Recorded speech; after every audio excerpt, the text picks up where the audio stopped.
Hello, everybody. This is Christian, and welcome back to Lighthouse Ministries.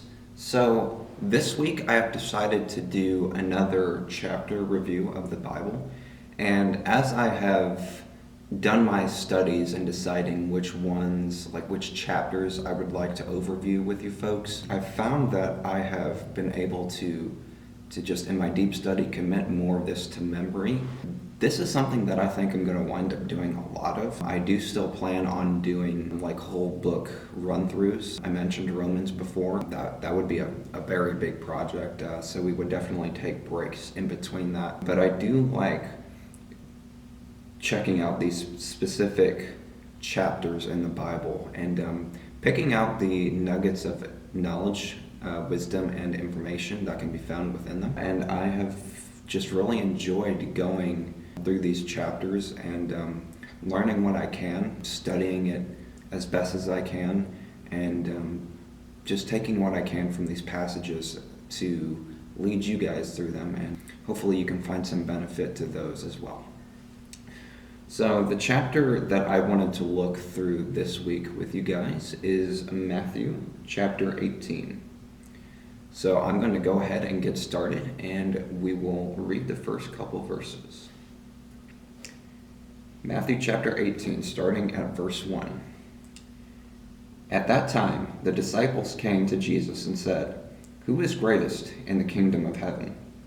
Then he called the child to him and had him stand among them. "I assure you," he said, "unless you are converted and become like children, you will never enter the kingdom of heaven. Therefore, whoever humbles himself like this child, this one is the greatest in the kingdom of heaven. And whoever welcomes one child like this in my name welcomes me. But whoever causes the downfall of one of these little ones who believes in me, it would be better for him if a heavy millstone were hung around his neck and he were drowned in the depths of the sea." So I'm going to go ahead and stop there. So those are pretty harsh words there at the end. So starting off in the chapter, we see the disciples are focusing, they ask this question: who is the greatest in the kingdom of heaven? Actually, the same conversation is found in the book of Mark. And we learn from Mark that the disciples were arguing about this and bickering about this amongst themselves. And this agitates Jesus a little bit. So oftentimes the disciples would be blinded by what they thought they would be able to gain from the kingdom of heaven here on earth.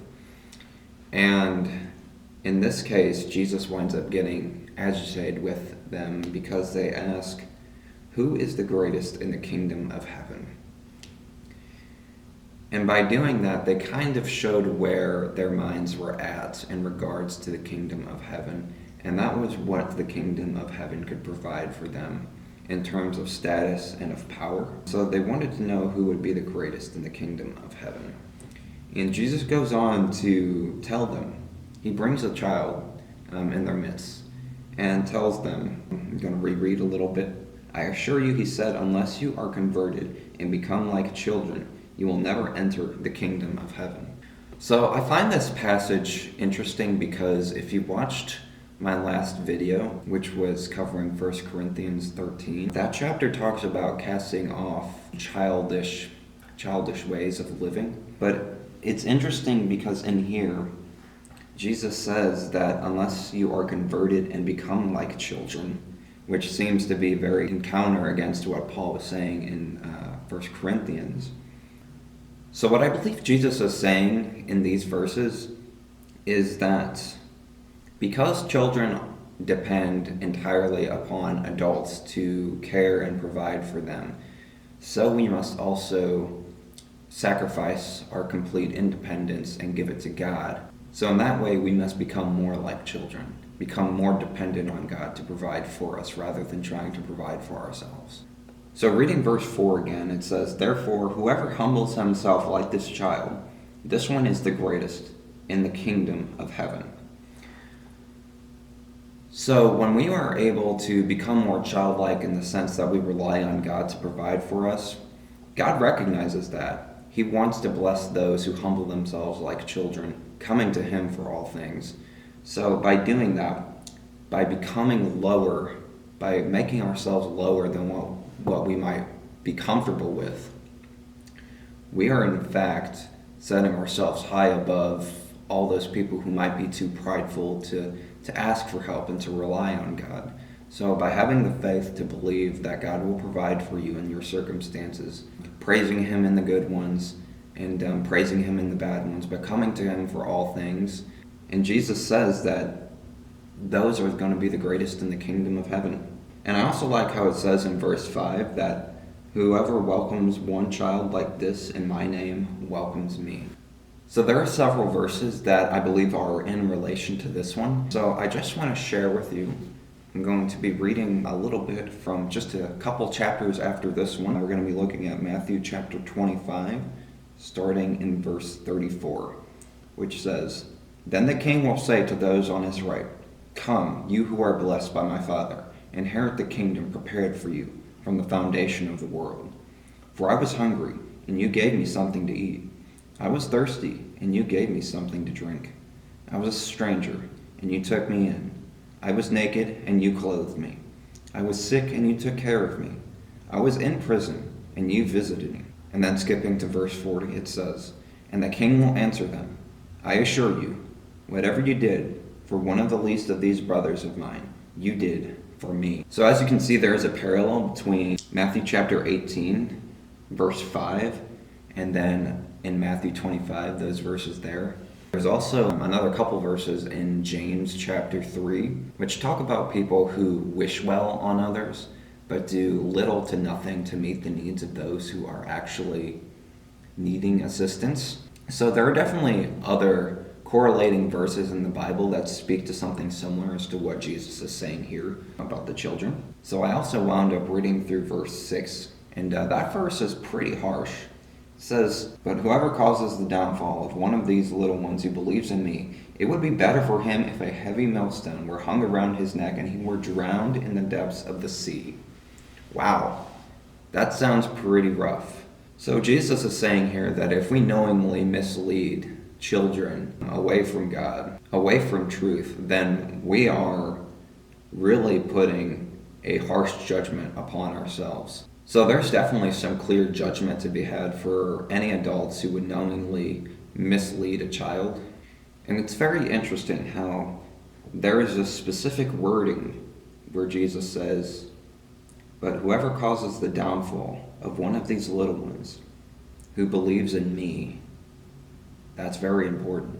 So if an adult were to try to lead a child who has a belief and a relationship with God away from that relationship, there's definitely some punishment to be had here. So that's something to be aware of. So Jesus definitely has some terse words here for those who might lead astray the children who have some measure of trust in Him. All right, now we're going to continue on, starting at verse 7. "Woe to the world because of offenses, for offenses must come, but woe to that man by whom the offense comes. If your hand or your foot causes your downfall, cut it off and throw it away. It is better for you to enter life maimed or lame than to have 2 hands or 2 feet and be thrown into the eternal fire. And if your eye causes your downfall, gouge it out and throw it all away. It is better for you to enter life with 1 eye rather than to have 2 eyes and be thrown into hellfire." Wow, those are pretty intense. So are we supposed to take that literally? It is my opinion that these specific verses are not meant to be taken literally, because if you look at situations in the Bible, like let's just look at the apostles. So did any of them ever maim themselves for any particular sin? No, at least none that are mentioned in the scriptures anywhere. And really, I can't think of any major players in the Bible who did that to themselves. Now, of course, there was only one person who was sinless, so everyone else who is in the Bible and of the world has sinned. So if we were to take these verses literally, then, well, there wouldn't be much of us left, would there? So because of that, I do not take these verses to be literal. So what these verses are saying is that rather than keeping your lifestyle as it is, we need to be willing to cut ourselves off from those parts of our lifestyles that separate us, that keep us from being in full relationship with God, so that we can become more the people that He wants us to be. So if that means cutting out most of your entertainment, then that's something you should do. Or if there is something that is distracting you heavily from being able to focus on what God is trying to say and do through you, then it's better for you to get rid of any of that might be hampering you from living more abundantly in God. And just to reiterate, these verses aren't asking you to harm yourself in any way. Sin is what is harming us, and God just wants us to be able and willing to get rid of those sins. Continuing from verse 10, see that you don't look down on one of these little ones, because I tell you that in heaven their angels continually view the face of my Father in heaven. For the Son of Man has come to save the lost. What do you think? If a man has 100 sheep, and one of them goes astray, won't he leave the 99 on the hillside and go and search for the stray? And if he finds it, I assure you, he rejoices over that sheep more than over the 99 that did not go astray. In the same way, it is not the will of your Father in heaven that one of these little ones perish. So in these verses, we have one of the many parables that Jesus uses throughout the Gospels. And it's talking about a shepherd who has a flock of sheep, and one of them winds up going astray. So what does that man do? What does that shepherd do? He leaves the rest of the sheep and goes after the one. He leaves the 99 to go for the one. So this is just a reminder that God has a great fondness for each of us as individuals, and that He will come for all of us. You know, if me or you were the only people in this world that Jesus had to come and die for, God would do that. He would come for you and me, because individually we are worth so much to Him. So in the same way that the shepherd leaves the 99 to go for the one, that's what God is willing to do for you. He wants to meet you where you are. And your problems and situations aren't small enough that He doesn't care, or big enough that He just thinks you're a screw up and aren't worth the time. No, He's going to come after you. He's going to do what it takes to get your attention, because that's His goal for each of us.